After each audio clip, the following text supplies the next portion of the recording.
അസ്സലാമു അലൈക്കും വറഹ്മത്തുള്ളാഹി വബറകാതുഹു.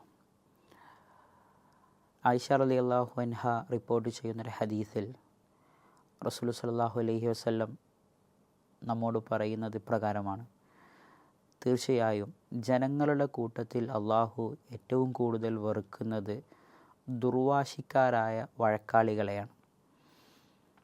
എന്തെങ്കിലും ഒരു പ്രശ്നം ഉണ്ടാകുന്ന സമയത്ത് ആ വിഷയത്തിൽ യാതൊരു കോംപ്രമൈസിനും തയ്യാറാവാതെ വാശിയോടുകൂടി അഹങ്കാരത്തോടുകൂടി നടക്കുന്ന, അല്ലെങ്കിൽ അത്തരം വിഷയങ്ങളിൽ ഇടപെടുന്ന ഒരു സ്വഭാവം സമൂഹത്തിൽ പൊതുവെ പലരും കണ്ടുവരാറുണ്ട്. ഒരിക്കലും ഒരു മുസ്ലിമിൽ അത്തരത്തിലുള്ള ഒരു ഇടപെടൽ ഉണ്ടാവാൻ പാടില്ല. പ്രശ്നങ്ങൾ ഒരുപക്ഷെ ഉണ്ടാകാം. ആ സമയത്ത് കോംപ്രമൈസിന് തയ്യാറാവേണ്ടവനാണ് വിശ്വാസി എന്ന് റസൂലുള്ളാഹി സ്വല്ലല്ലാഹു അലൈഹി വസല്ലം ഈ ഒരു ഹദീസിലൂടെ നമ്മെ ഉണർത്തുന്നുണ്ട്.